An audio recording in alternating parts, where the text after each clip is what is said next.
So, where the hell have I been for the last 2 months? Well, let me tell you, ladies and gentlemen, boils and ghouls and comic book aficionados out there all over this land, pull up a chair, pop open a cold one if you got one, and listen to my tale of woe. I guess we need to preface this a little bit. One of the biggest problems was the month of May was chock full of graduations and weddings, so there really wasn't much time to do anything. And also, the second half of this run on Astonishing Tales, I had shot it. I had finally managed to get it edited together, and it was so long, and it was so boring. I decided, you know what, I'm just going to shit can that and start over. So I shot the whole thing again, tried to make it a little more snappy and a little more peppy. And it was, but there was a horrific audio glitch in it, and so it was unusable. So that was my second try to finish up this this comic book run. And so as we geared up for one more try, I started having internet issues, which basically started a 6-month holy war between myself and my ISP.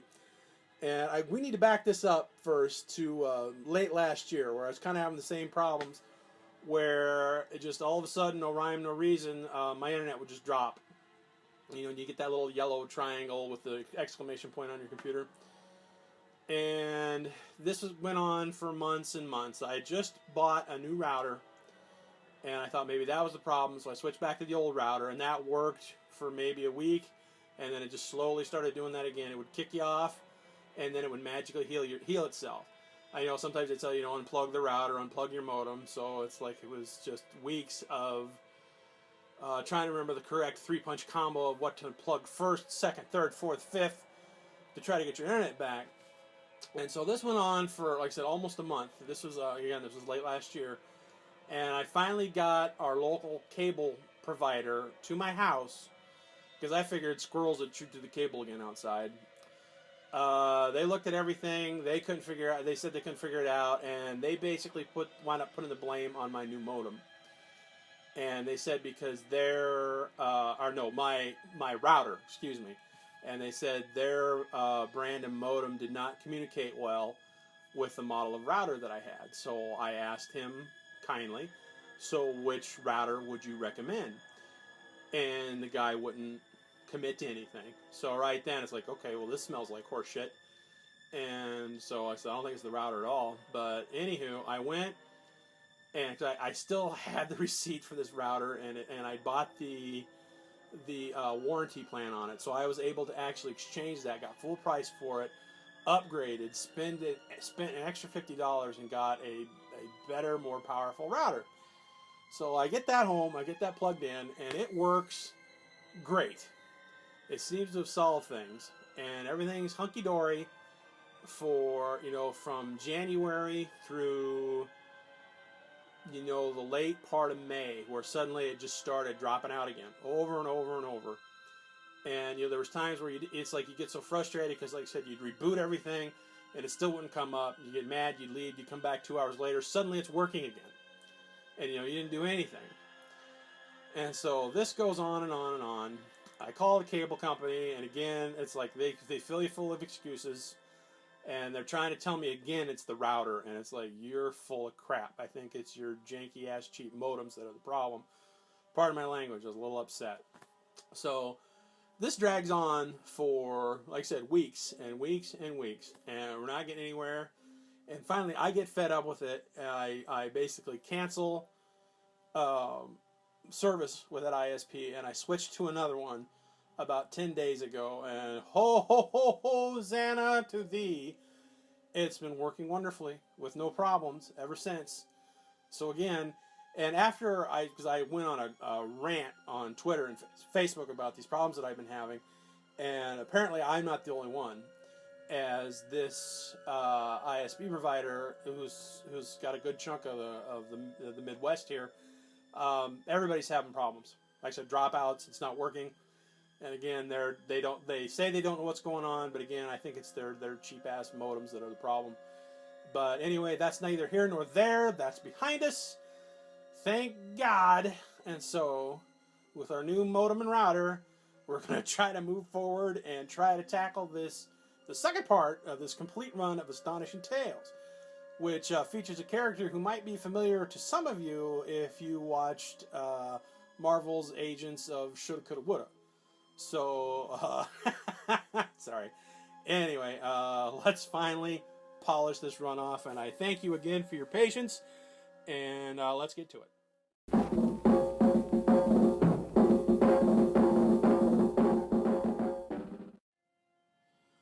Okay then, now if you all remember when we last left this total cluster of a complete run, we ended it up with issue number 20, which officially closed the door on Kazar's run in Astonishing Tales, which opened the door for It, the Living Colossus. Now, It, the Living Colossus first appeared a long time ago in an old issue of Tales of Suspense, which was later reprinted in Monsters on the Prowl number 17.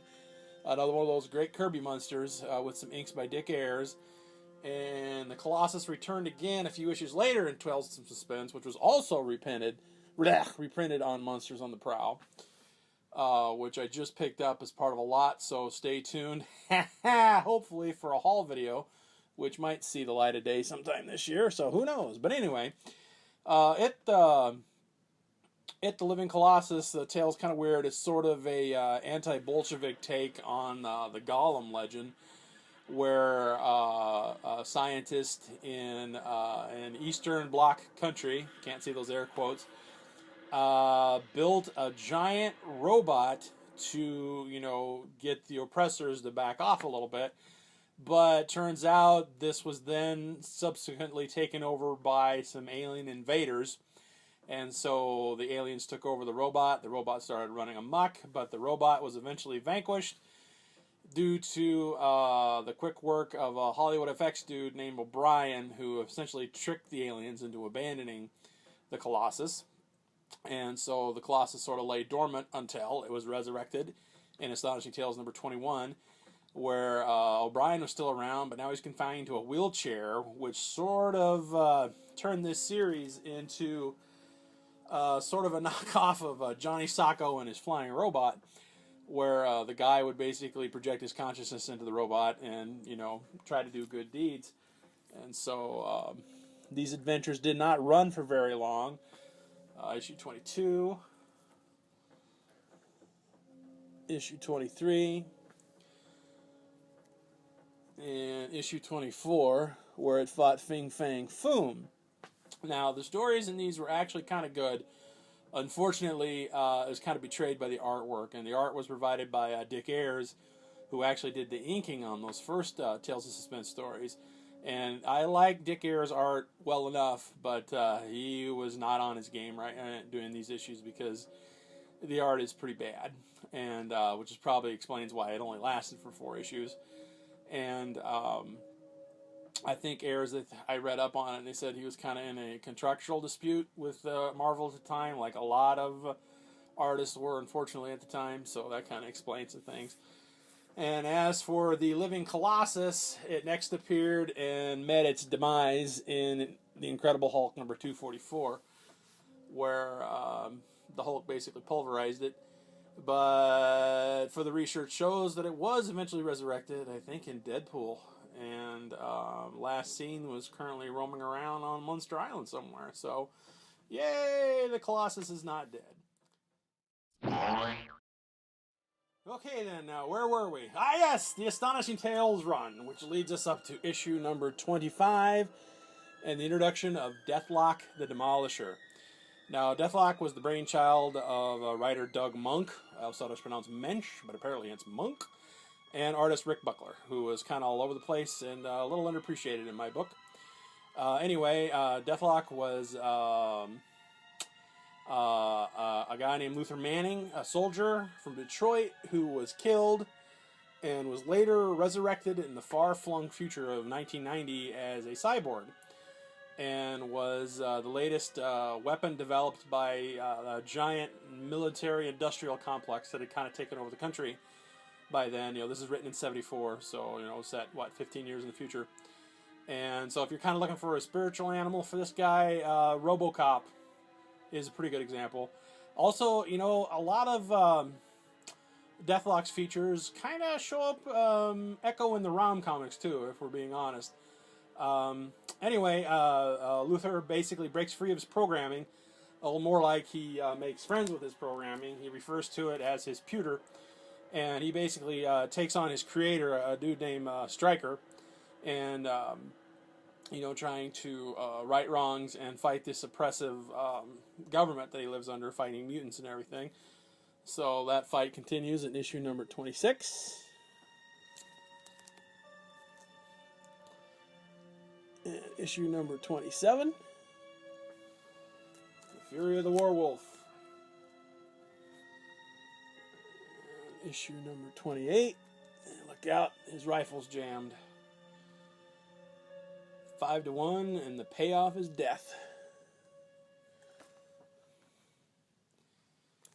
And then we get to issue number 29 and hit the record scratch. Now, I assume this is probably due to someone blowing their deadline. So we get a reprint of Marvel Superheroes number 18, which was the first appearances of the original Guardians of the Galaxy, which is a terrific story by Arnold Drake and some terrific art by Gene Colan.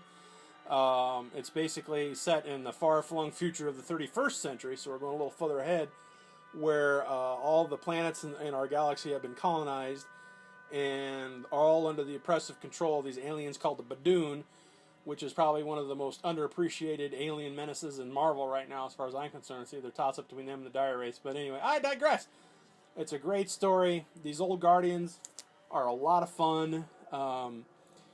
They would eventually kind of spin off into their own series. They showed up in Marvel Presents for a few issues.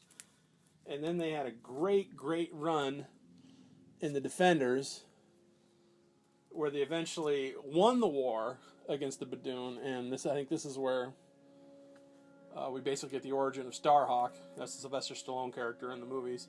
They sort of redid him. But anyway, so yeah, dig into the history of the old Guardians, because those guys, great stories, ton of fun, good reads. Okay, so after that little brief interlude, we get back to Deathlock with issue number 30.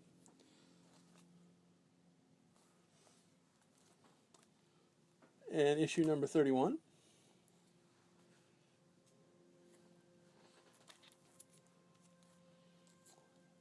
And 32. Cannibals in the Subway.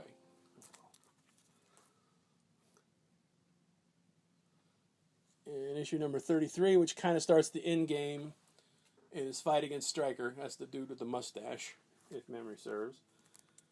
And I think Stryker was actually trying to get his brain into the Deathlock robot, if this memory serves, which is probably wrong, because, you know, I'm old. Okay. Which brings us to the final battle between Stryker and Luther. And then in issue number 36, which is the last issue of Astonishing Tales, Deathlock is shuttled into the time stream, and he gets kicked back into modern day, which of course is back in probably like 1975, 1976 now. And he started kind of showing up everywhere. I know he was in Marvel Team Up or Marvel 2-in-1 a couple times. I can't find those. I have them, but I can't find them. And he also showed up in Marvel Team Up with Spider-Man. Actually, I think Spider-Man got thrown in the future in that one. And then also he had a great little mini arc in Captain America. Great Mike Zeck covers there. And so that officially puts the wrap on this long time coming complete run of Astonishing Tales. Again, I apologize for that taking so long. Hopefully the next one goes off with a little less of a hitch. And so, thank you for tuning in to this latest episode of 4.0 and Below. And again, we have a comic haul video that's kind of in the works, because I picked up a bunch of stuff in the interviewing 2 months here. And, excuse me. So, those videos should be coming, I don't want to say shortly, because who knows.